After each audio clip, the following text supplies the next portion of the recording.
sacred land. So I'm not going to say much more. She is a mother, a daughter, a granddaughter, a leader, an activist, an archaeologist. I'm an archaeology aide. An archaeology aide, a leader in protecting the sacred and cultural history of her people. So listen to Vanessa. Well, Carol, for your introduction. It's hard for me to even fathom, myself in that way, because I'm being Apache and being born Apache. My job is to protect Nagosan, Mother Earth. That is our responsibility, our duty. And I'm a mother, so that even makes it 10 times more important to me. But thank you. Thank you all for joining today and being here to hear my story and to be a part of Saving Oak Flat. So I thank you. I guess just to give you all a little background, I know most of you guys are familiar with the fight to save Oak Flat, but those that aren't, we have been fighting for over 20 years to protect our holy place. It started in the in the 90s. And at first it started off with them telling us they were just going to widen the road. But our elders knew that there was something more to this, and they warned us about it. They warned us that there was going to be continued destruction on our people and our way of life. And what we have learned and what's been taught to me from my father and my grandmother is that the last fight's going to be our religion. And so again, we've been fighting since the in the 90s. And then it wasn't until I think it was the early 2000s when Resolution Copper had their lobbyists head out to DC and trying to push for this land change to happen. It died every time. They had no support from Congress. Tonto National Forest Service, which Chichibas Dagotil sits on, even said that this was wrong, that it was going to be complete destruction on our environment and the water. And so they were on our side at the beginning. It wasn't until 2013 when the FY 2014 bill that needed to be signed, the National Defense Authorization Act, must sign bill, our military bill, is when the late Senator John McCain slipped it into the Midnight Rider at the 11th hour, into this thousands and thousands page bill. And there was no time for anyone to review it. And again, like Obama, it was a must sign bill. Obama had to sign, and the land change happened. Since then, it's been continued fight. We have been occupying at Oak Flat. My dad, Vanessa Nosie, is permanently residing there. He said enough was enough to the United States government for the continued neglect and lies that have been told, not just to the Apache people or just the indigenous people, but to all people on the devastation of what was going to happen. He said he was done with their lies, and that since they were not going to hold up to the responsibility to protect the land and protect Oak Flat, that he was moving home. He was done with the chains of us being placed as prisoners of war on the San Carlos Apache Reservation, and he was going home. So he is permanently residing there. Since then, we've had the Save Oak Flat Act coming out of Grijalva, Congressman Grijalva and Senator Bernie Sanders, that have been support of protecting Oak Flat. Not only have they been fighting for the Apache people and the indigenous people, but also for the environmental issues, because if you look at the final EIS, if you look at, well, let me back up. In the Midnight Rider, when Senator McCain slipped it in fine print, it said that no matter what NEPA, the National Environmental Protection Act, stated, because of every project, a NEPA analysis has to be done, environmental impact statement has to be done. It said it was going to, regardless of the destruction that was going to happen, the land exchange was still going to take place. Even though it wasn't in the benefit of the state of Arizona or the United States, that the land exchange was still going to happen because they're promising that this is the largest copper ore in North America. But yet they're only going to keep 25%, 75% is going to China. And so, we call it a dog and pony show because it's stating that NEPA doesn't need to be done. They know that the public that is in support of the protecting the environment, the water, they're going to question it. So they did do a final environmental impact statement. It got pulled 2 years ago from the USDA, the United States Department of Agriculture, at the DC level. They pulled it and it's on standstill right now. But the Apache Stronghold and two or three other organizations, including the St. Croix Apache tribe, have followed lawsuits. And so all 4 of us are in this, I guess I could say it.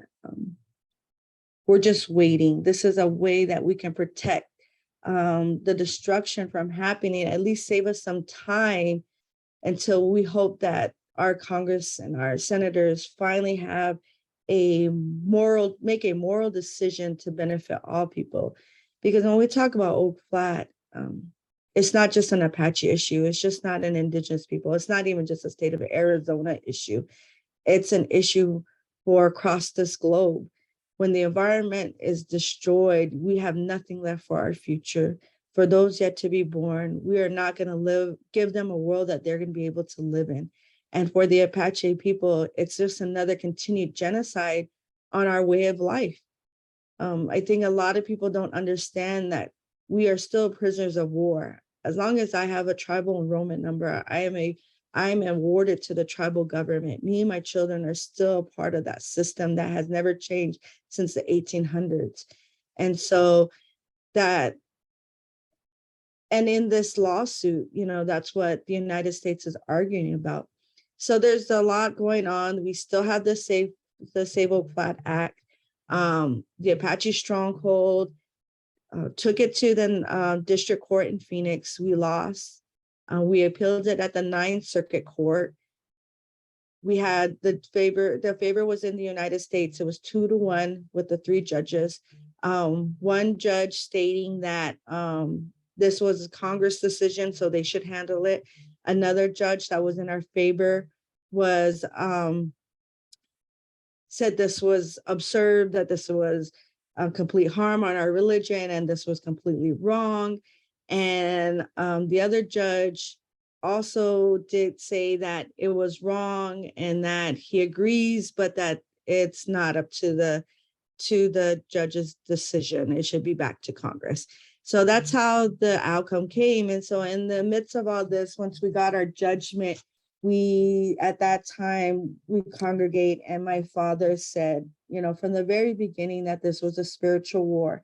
And when he had our medicine people conduct a ceremony, they asked him for what would he want out of this prayer. And he said, I want people who believed in God. I wanted religious people to stand with me. I didn't care if they were Apache. I didn't care what color their skin or what religion they believed in, but that in order to protect Nuggle Sun, Mother Earth, the water, and a future for those yet to be born, that we all needed to stand together and to fight this evil that we're all facing. It's just not Indigenous people, but it's all people that are fighting against this evil. And so he said he needed those arrows to be shot. So going back to that, those arrows have been shot, and we're really grateful and thankful for how many people that have reached out and stood with us, no matter what religion or what color of skin, is that we all have that same value of protecting the land and protecting the water and protecting humanity. So that we have a world that we can continue to live in, and that our future generations have a world that they can survive in. And so when the judgment came out, we did have a opportunity to go back to the Ninth Circuit Court, and to have an in-banc hearing, which would be heard in front of 11 judges. But my dad said we had that one arrow left, and he wanted to know the outcome. Either we're gonna he wanted to take this to the Supreme Court, and whether we win or we lose, the truth will come out. And so the way he has taught me is that either they're going to acknowledge the indigenous people and actually admit that we still exist and that we do have a religion. Because if you look back at the Ninth Circuit Court hearing, what the United States government is saying is that we have no rights to Oak Flat because it's outsiders' jurisdiction. But even though it's outsiders' jurisdiction, why we don't have any authority or a voice to it is because we're awarded to the government. And they were stating court hearings, court cases that were happening to people in like federal prison, because that's what we're considered. We're considered prisoners of war. And so that's what the United States was using against us, is that we have no rights because we're awarded to the government. So when we decided to go to the Supreme Court, my dad said we had that one arrow left, and either they're gonna have to admit that we do exist and that our religion is valid and that they recognize it, or that evil is gonna show itself.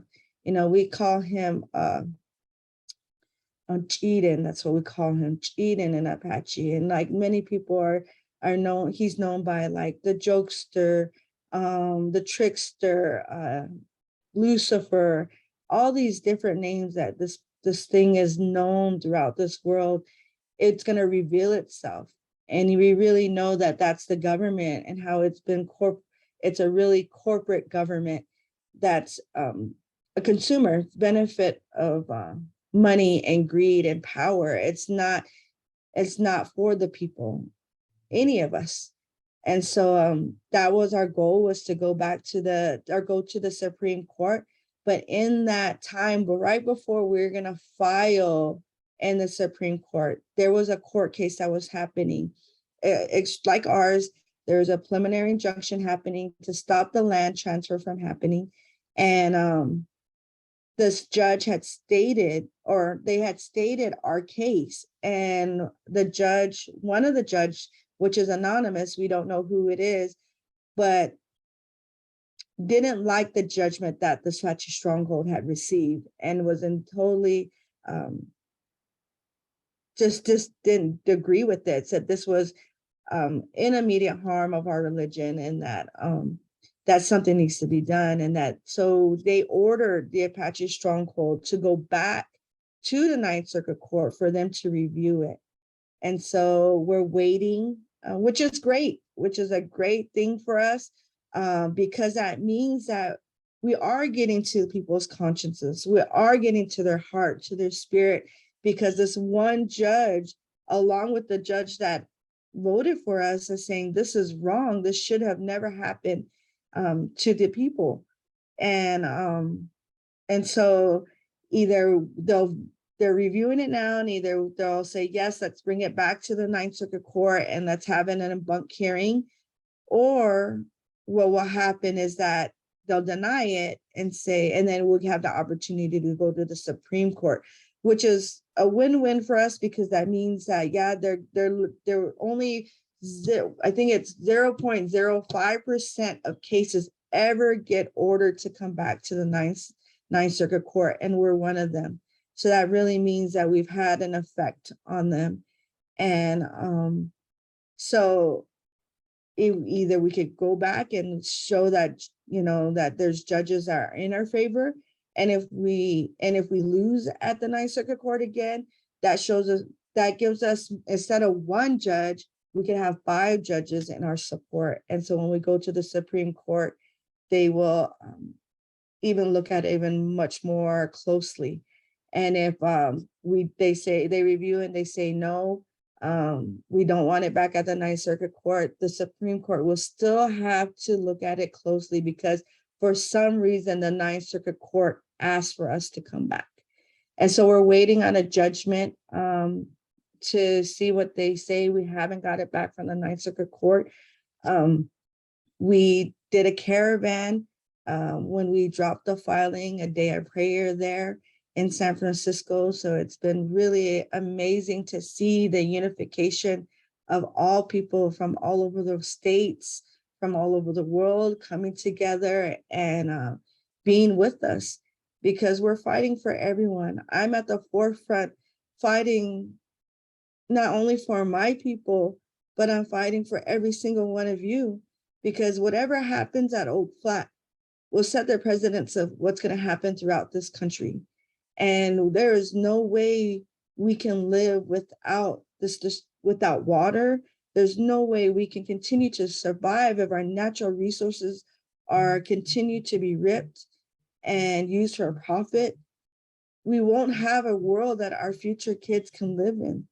You know, I'm a mother of 4 girls, and I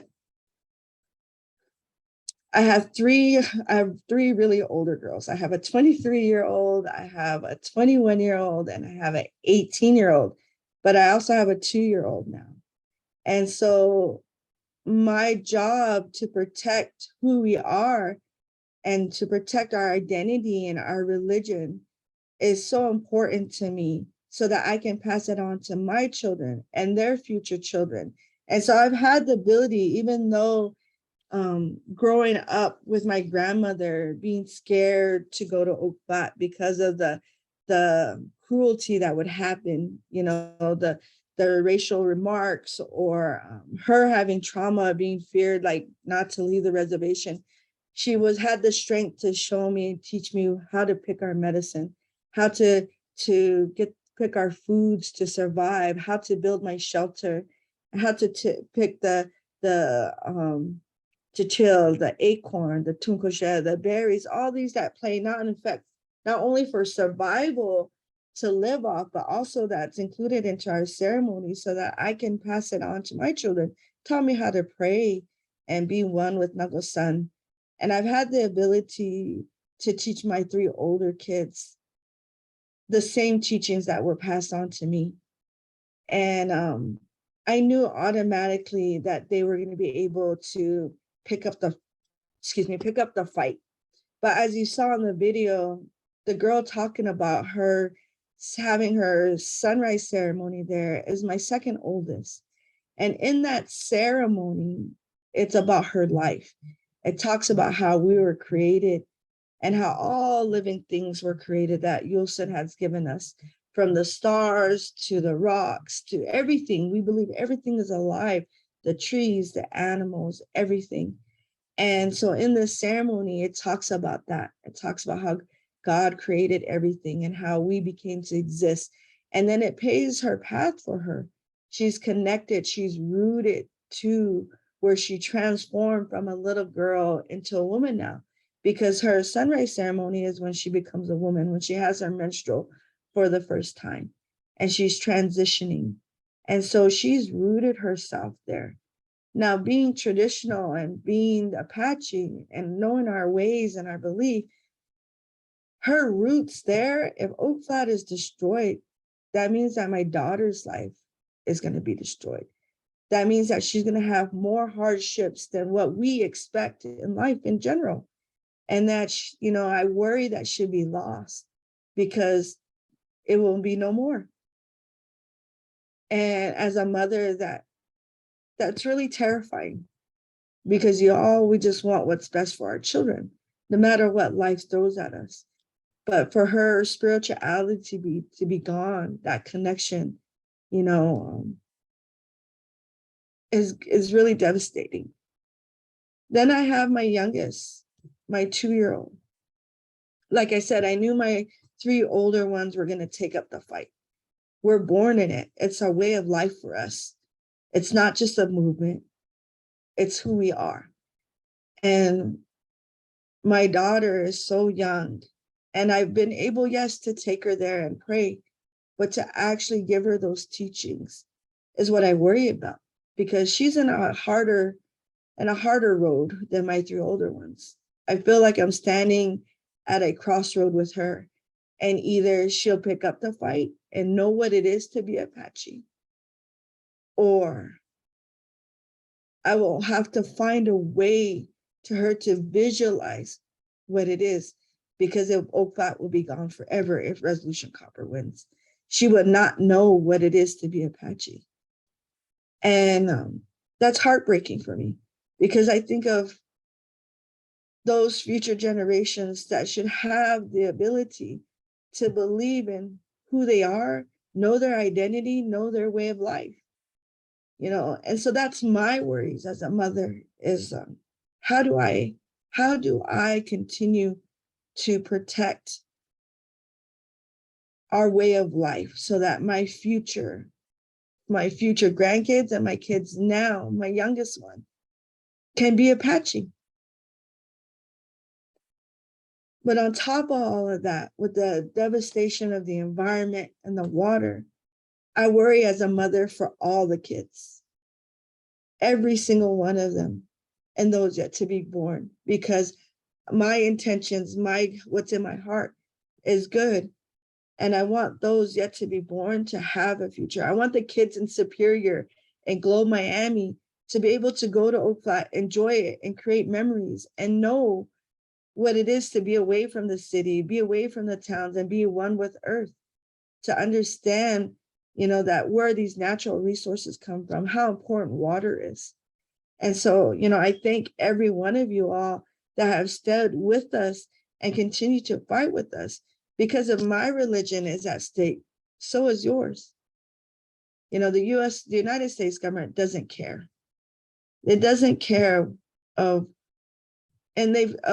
what religion we believe in, doesn't care about the environment, the land, the water, because if they did, then I wouldn't be sitting here talking to you about asking you to continue to stand with me to protect Oak Flat. Enough is enough with the corporate greed and the power to divide and conquer, and the power to control. Enough is enough. It's going to take all of us to create change. It's going to create all of us to protect one another and those yet to be born. This evil that we are fighting, that we're facing, our people have prophesied it long time ago, in time immemorial. There's a story that was said to me by my grandmother, was that Lucifer or Eden or the trickster, he came here to this side of the world. But we were one. The indigenous people were at one at that time. Not meaning that we spoke the same language, that we were in the same areas, but that our spirituality was really strong. And he told us that he would be back. He warned us. And our people had taught us that he would come back. And we do. We see it now in these corporations and this corporate government that's controlling, letting a foreign mining company to come in to destroy a holy place, to destroy my way of life, and to destroy the water and the land, to pollute the air with the tailings. I mean, there's so many things that can go on and on. But what I'm really extremely happy is that it's not just only the indigenous people, it's all people that are standing together and fighting this evil, because you too are no different than I am now. What the government did to my people didn't reinvent the wheel. They just put everybody under that same umbrella. We're all fighting to protect our lives. And I'm really extremely, like I said, I can't express how thankful I am to have you guys all here. I'm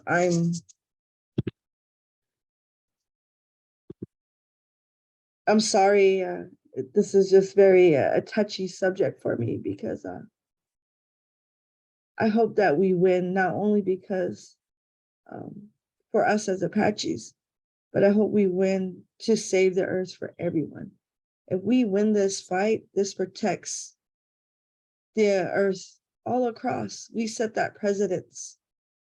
No matter what state you're in, no matter, we're fighting this huge climate change. And if resolution's able to mine, that is just drastically gonna change the environment all the way around. Phoenix is already talking about creating shelters for the homeless because the heat's gonna rise. The tailings with the chemical airborne, the rise of health issues. This is just such a dirty deal altogether. And so we as the people need to continue to fight, continue to pray, continue to stand next to one another. And I just want to say thank you all. If there's anything I missed or anything that you would like me to touch more on, please let me know. I know I kind of probably went all over the place. I was just sharing with a few before I got on that we had lost my cousin brother. So I apologize if I kind of jumped from here to there, but yes, we're still in the fight. It's not going to stop. And we can, those that want to help and continue to support, we have ways of getting on the amicus brief to our lawsuit. We ask for continued prayers. We ask you to continue to reach out to your Congress and senators and tell them to support the Save Oak Flat Act. Tell them to stop. Tell them that they need to start making a moral decision for the people. That's why they're in there. And this is such a dirty deal. No one's going to be able to survive this. We're not going to have any water. Arizona's already in this huge mega drought. We're beyond a mega drought. So we're at the border for tier 2, and we're going into airification. That means that's no point return. State of Arizona is hurting. And so we need to make change. And we, the people, with prayer and standing together, can do that. So go to our website at www.apache-stronghold.com. It has our updates of what's going on, our events, press releases. Yeah. So please, if there's any questions or if anybody wants me to talk a little more on a certain topic, I'm more than welcome to. Thank you so much, Vanessa. If we can just take a moment to extend our gratitude through raising of hands or clapping, sharing our hearts. I know that deeply touched my heart, especially your phrase, I'm fighting on behalf of all of you, that this isn't just us showing up for Apache Stronghold. This is about you showing up for all people. So thank you so much for this. For those words and for sharing from the heart. And I would love to open it up for questions now. I've brought you back to the main group so you can see everyone's faces. If people have questions for Vanessa, what an opportunity and what an honor to hear directly from one of the Apache Stronghold leaders and Winsler's daughter. So let's make sure that we use this time well tonight and be in good conversation together about how we can best be in solidarity and following the leadership of Apache Stronghold. What questions do you all have? Feel free to unmute or to put a question in the chat and we can field those for Vanessa.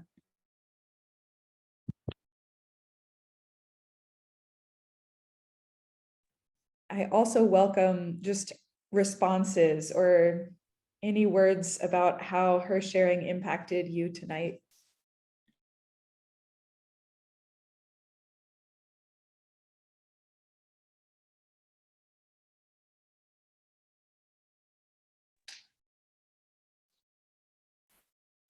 Hi, Vanessa. I'm Anita from Albuquerque. Hi, Anita. Really great to meet you. I've wanted to meet some of Wensler's family, and we met him when we were out at Oak Flat. I guess it was in July, end of July. There's a group of us that came out, you might remember. Yeah, I apologize. I wasn't able to get away from my work. Oh, no, yeah, and you're busy. You have 4 children, and we were really welcomed warmly, and what an incredible, beautiful place. You know, the land is so sacred and holy, and just deeply spoke to all of us there. And so thank you for sharing how that also is like so critical for the identity of your children going forth. Thank you. Thank you. Um, yeah, I know we all have our own stories, and my dad is very eloquent in the way he speaks, and this has been his whole life. And you probably heard my oldest daughter, Nalin Pike, speak before too, and she's very eloquent in her fight to for the future for her peers and those yet to be born, and she really gives us hope. I think, when it comes to my story, it's from a mother's perspective. I was raised by my grandmother along with my father, and those teachings of knowing my role as an Apache is very important and very what's the word? It's essential to who we are, and to know these roles. And the one thing that's sticks with me is that knowing my role as an Apache woman and having 4 girls, and giving them those same teaching, is knowing that when there is devastation to the earth, you can't separate Indigenous people's religion and their belief. So when there's devastation to the earth, there's devastation to our identity and our religion. And if that continues to happen, then we will no longer exist. And that's the one thing that, I've continued to teach my kids, and Nalin says it so very well, is that, once Oak Flat is gone, so are we. That spirit is dead forever. And enough is enough. It's time that the government has continued to sweep us underneath the carpet like we're dirt. And now it's time to lift that carpet up, because we as Indigenous people that are in several fights throughout the United States are at the forefront fighting for all of us, because none of us can survive if you continue to destroy the earth and the water. And so those, that's what's really kept me going, is, not only being inspired by my father and knowing that this is a fight that I will have to pick up. This is we've known since we were little that he has instilled in us the importance of who we are and our religion. And I hope to continue to, stand up for a fight instead of to be killed, and that's the one thing that the people need to recognize, especially like the Forest Service and Resolution Copper, is that we're with all of us, all of you guys here, and all that know about Oak Flat, we're witnessing a murder. We're witnessing because we believe it's alive.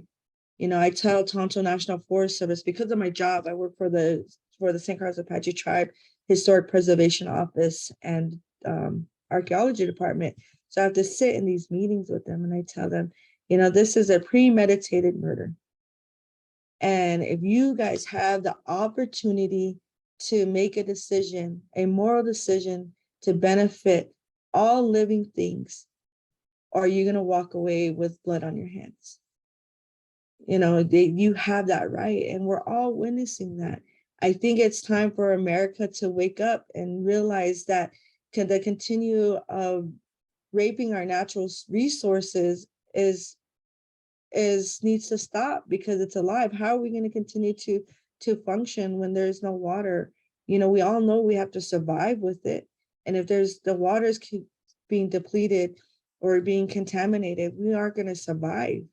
And so that's where we all have to stand together to voice that that this needs to stop, that this destruction, and not to be fooled with like Biden's new green law or green bill, and that's not green. You know, if you're doing it to have electric cars and all these technology, there's still mining that's going to have to take place. They're going to need copper. They're going to need lithium. You know, there's still destruction on the earth. So you're not going green.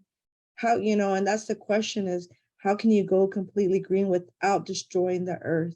And so we need to make sure that we voice it instead of being manipulated that this is a good thing for us, you know. And Resolution Copper has been really harming on that they're part of going green because they need copper, but yet they're destroying not just a holy site, but the land that the water is going to be gone. They're going to have toxic tailing.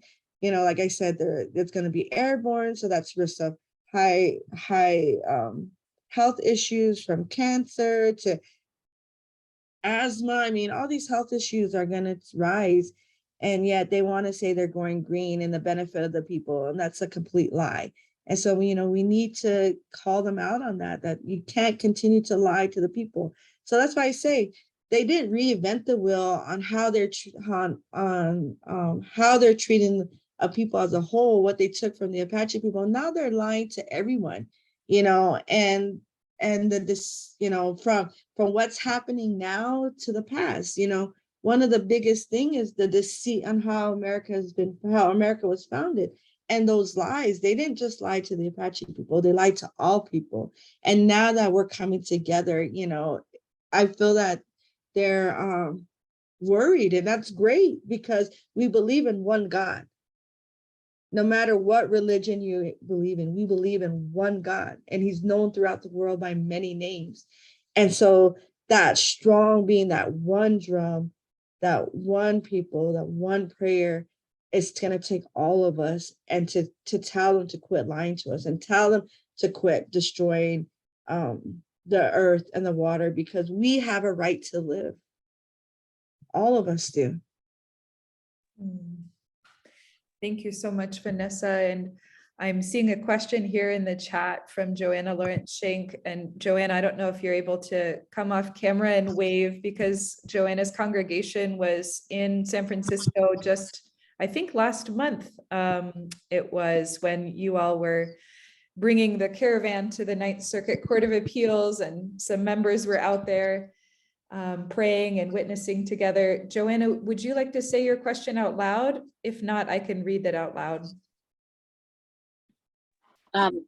Greetings all. I can try. I'm not having a great connection. But it's wonderful to see you, Vanessa, and was a real gift to get to share food with the caravan in September when you all were there. I had a really great conversation with your sister Teresa and different ones from our congregation. Enjoyed being there throughout the day, praying together and being in conversation, and also trying to stay cool because it was an unseasonably hot day that day in San Francisco.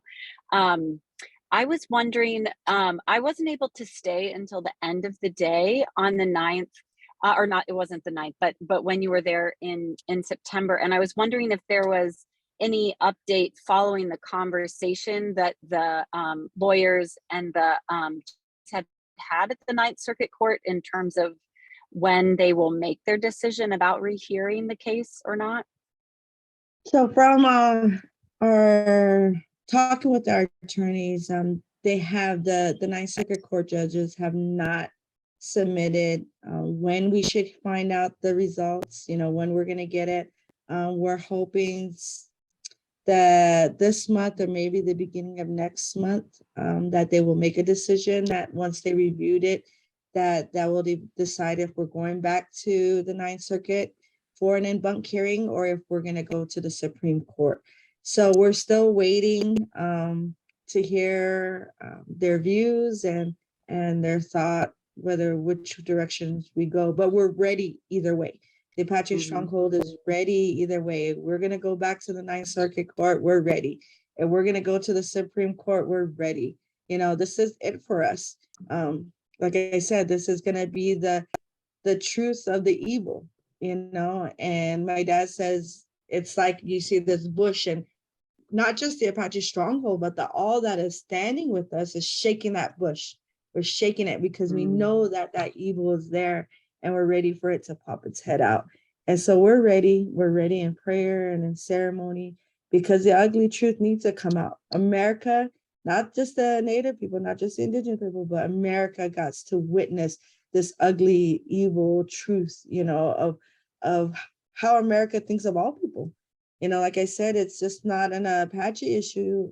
I mean, of course, like my religion, my identity is at stake, my way of life is at stake, but everybody's life is at stake if they continue to take the natural resources in the water, because we already seen effect. Resolution copper is dewaterizing over there, and we see it already, what's happening to the earth. So they predict like so many years that it will subside. No, they're just telling us something so that they say, oh yeah, 40 years it might subside, it's going to subside. No, it's much sooner than that. So this is just their way of lying to the people. But yeah, once we hear anything that comes out of the Ninth Circuit Court, we will have a press release out, and you will all be able to find that on our website. And thank you for being there. Yes. I had to turn around in LA. I had to take care of some stuff back home. So, Okay. but thank you for being there with my mom and my father and all those that were there. Thank you. Yeah, we were so happy to be there. Thanks for that response, Vanessa. I also just want to give a shout out. I recognized on the call that the Goshen College cross country team is on, and they had an opportunity along with their professor, Gerald Ross Richer, who's on this call, to visit Oak Flat earlier this summer. And we're really inspired by this idea of prayer and running going together, and how the Apache run as a form of prayer. And so they dedicated their runs as a team, a cross-country team, during the month of September to praying for Oak Flat. And I'm wondering, I don't know if any of you are able to come on. Oh, it looks like a group of you are there. I'm just gonna spotlight you for a second so we can wave and say hi. Great to see you all. Arlette, are you on the call? There's Arlette as well. Yes, I am. Hello. Taking leadership. If you're okay with me putting you all on the spot, what has the month of prayer and running been like? What have you learned from that? Is there one thing that's just kind of stood out to you personally as you've been running and praying that you would want to share with Vanessa? I think one of the big things that we noticed was like, in terms of just sharing it on social media, how much it was able to spread, and how like I noticed like under the hashtag some people that I knew were also going out and doing it as well. So it felt like a big community, and just like having that for me personally, I feel like I noticed more like on my runs just like how like my surroundings, so like nature and all of that was just much more present for me. I feel like it makes you feel a lot cleaner, like putting it back into nature, I guess. Whatever you ran through goes back. Did one of you guys say something? I think it's Or is echo. it echo? Oh, okay. No, go for it. Yeah, thanks for sharing that. Any other responses or thoughts that you all wanted to share? It was nice doing it as a group. Mhm. I like the community aspect of it, as like we were all in it together, dedicating it for Oak Flat. So when it was all fresh, like in our own minds, then I don't know. I thought that was really meaningful.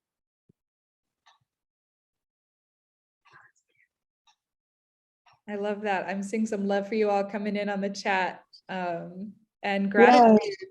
Thank you for running and praying, Anita says.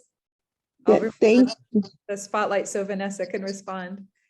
Thank you so much. Wow, I mean, that's so amazing. Just to know that you guys got me get choked up. That you guys were able to come together and dedicate your season. I mean, that's just great to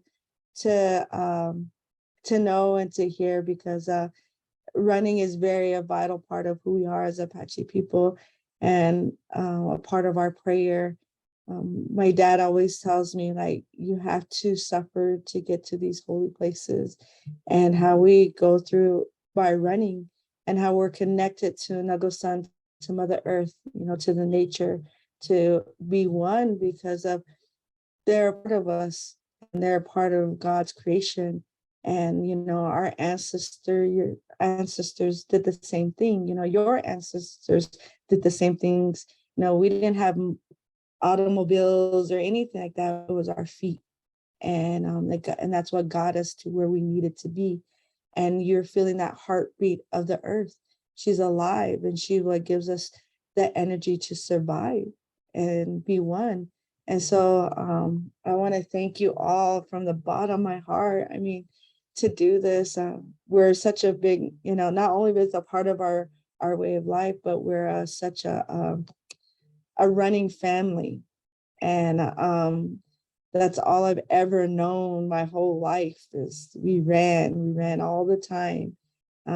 Whether it was for ceremony or being on the cross country team or in races, it was who we are as the Nosie family. So thank you all for doing that, being in solidarity with us and praying with us. And it's extremely important to me. So thank you so much. Thank you, Vanessa. And we want to go deeper and continue to push onward, like Sarah says in the chat, for the sake of the land and all our relations to come. And so we'll be following up with the Goshen cross country team to brainstorm how can we continue? What does the next phase look like? But other questions or comments for Vanessa? We have a couple more minutes with her. What is stirring in each of you? What would you like to share or to ask?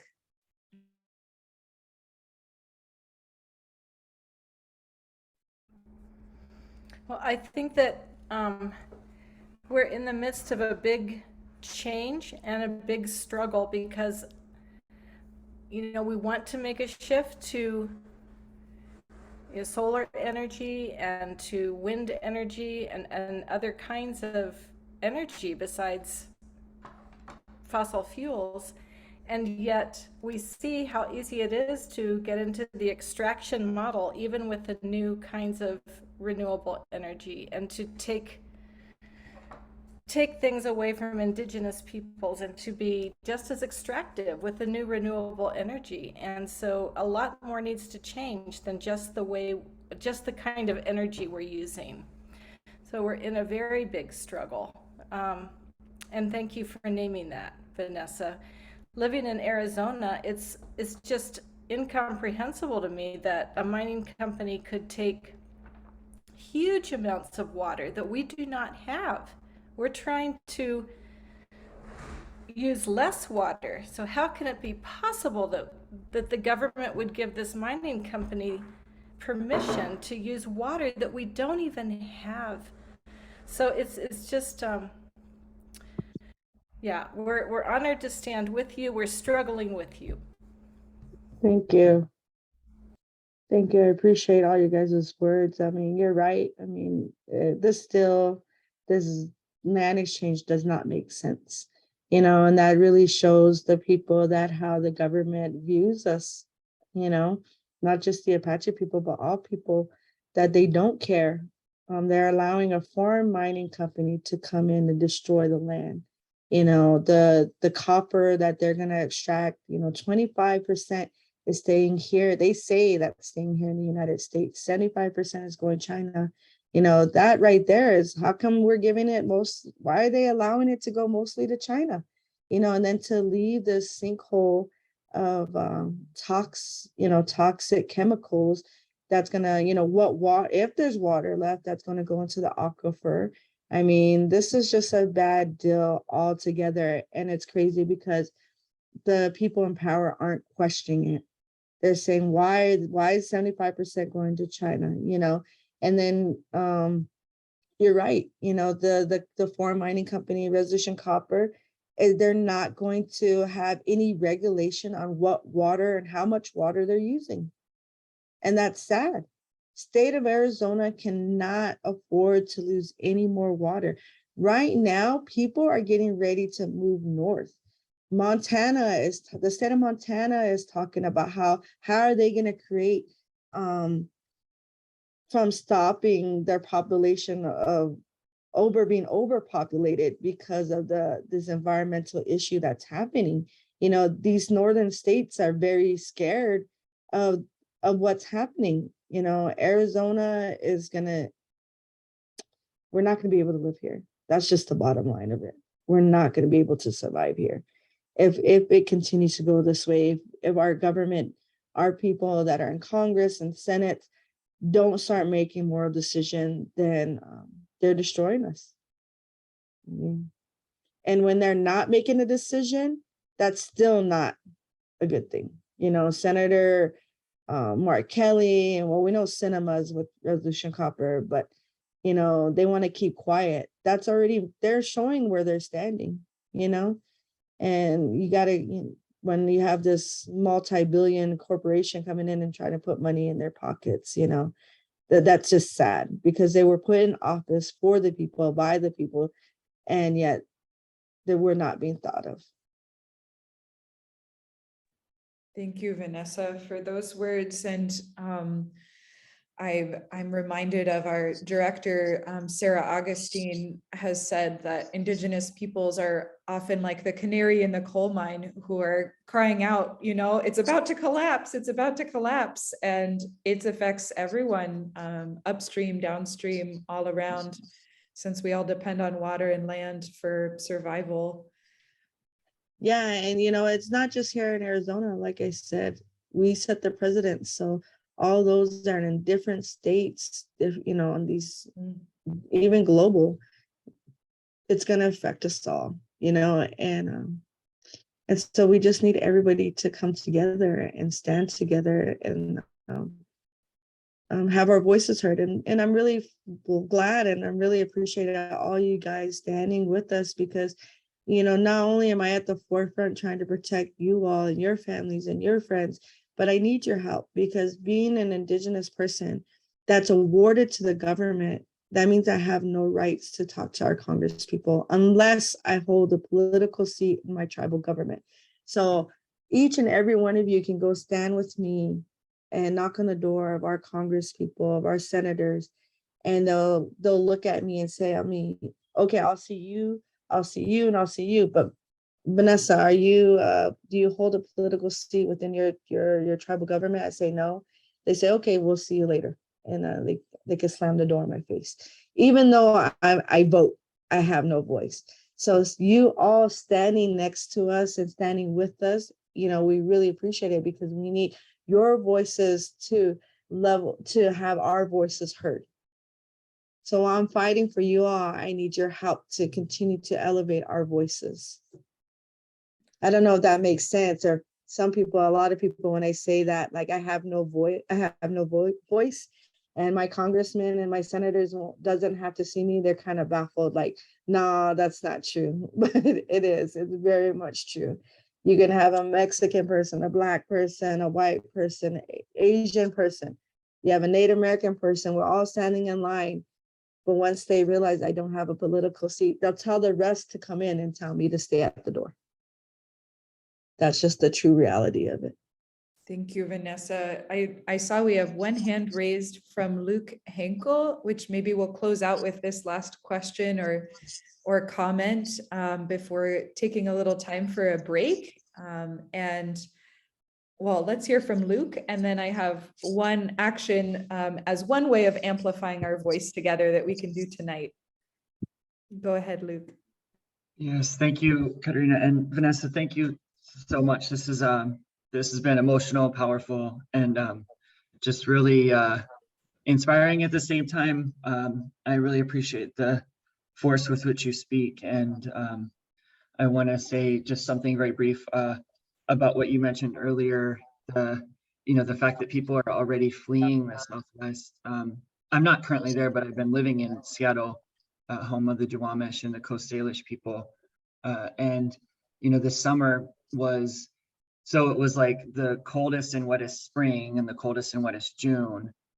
And then all of a sudden it was recorded the driest summer ever. It was like wet, wet, wet, wet, wet, wet, wet, wet, record flooding, record everything, rain. And then all of a sudden the whole summer was so dry and everything just burned and we had summer in like a minute. And then, you know, going into September, it was still 85, 90 degrees. And again, I'm not currently there, but it's what, like 80 degrees now, and it's October or something, like. And so I'm just thinking about how delusioned it is for people to think that they're safe even going up into the Northwest, you know, if we don't take care of these deeper issues. You know, people are thinking, oh, we can just go to the beautiful Pacific Northwest and be safe and free, or go elsewhere, wherever it is. But safety is an illusion, or, you know, fleeing is an illusion. And people aren't going to be free from these other deeper issues that you're talking about. That truth is just hitting home really hard. And I really appreciate how you bring all that together, and saying like how we really need to stand up for all of us. You know, it's not just you. It's all of us that are in this. You or your daughters, your family. It's all of us. So thank you so much. Thank you. Yeah, it's 91 right now and it's 5:03 here. So it's extremely hot here. But you're right. I think throughout, the country, we've seen such this huge climate issue that's happening. We've been talking about it for several years, that we're in a huge climate change, like this devastation that's happening, but no one still seems to take it serious, and being involved with the Oak Flat issue is and knowing and understanding like what's happening and what can happen if they win is really scary. I used to live in the metropolitan area in Phoenix, and yeah, I can't imagine having to live there now, and knowing what's the possibility that's going to happen, especially if Resolution Copper wins and the subsidence happens. They're talking about I think it was like 10 to 15 degrees higher rise in heat. So, Phoenix is already looking at 120, 118, and now you're looking at 125, 130.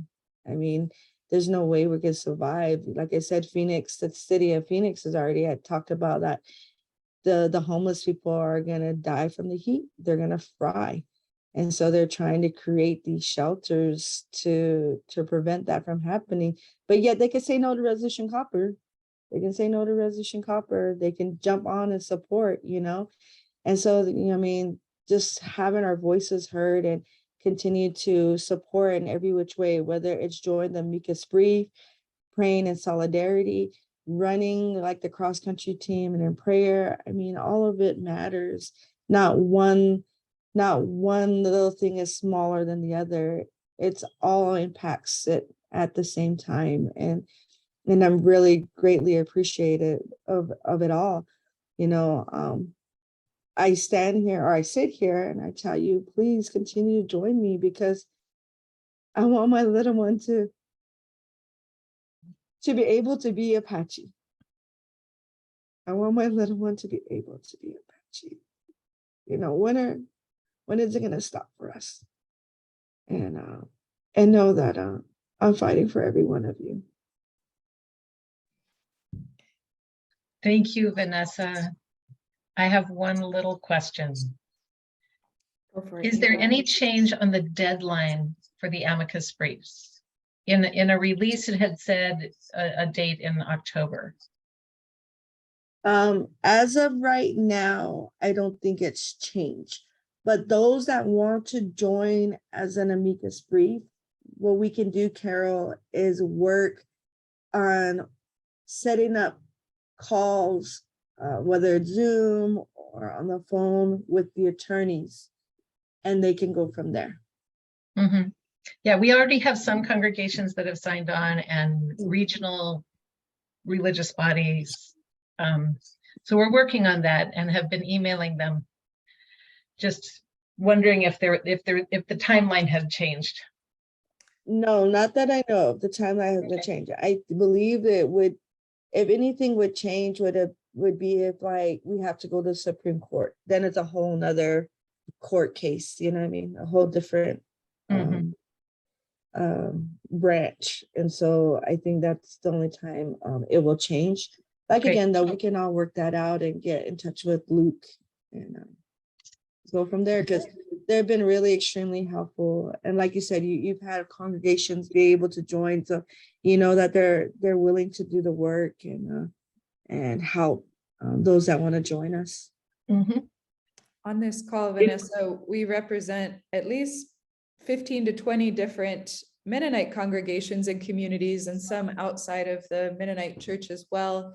And I bet many of us are connected to at least 5 other communities. And so it can exponentially multiply from here. So after a break, we're going to come back and hear from Carol Rose about how we can sign on to this amicus brief.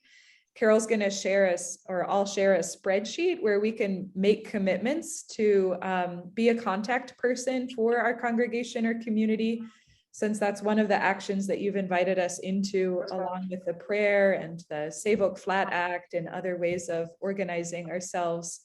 But we're here and we want to be mobilized, and we want to amplify your voice and our voices as best we can to follow Apache leadership.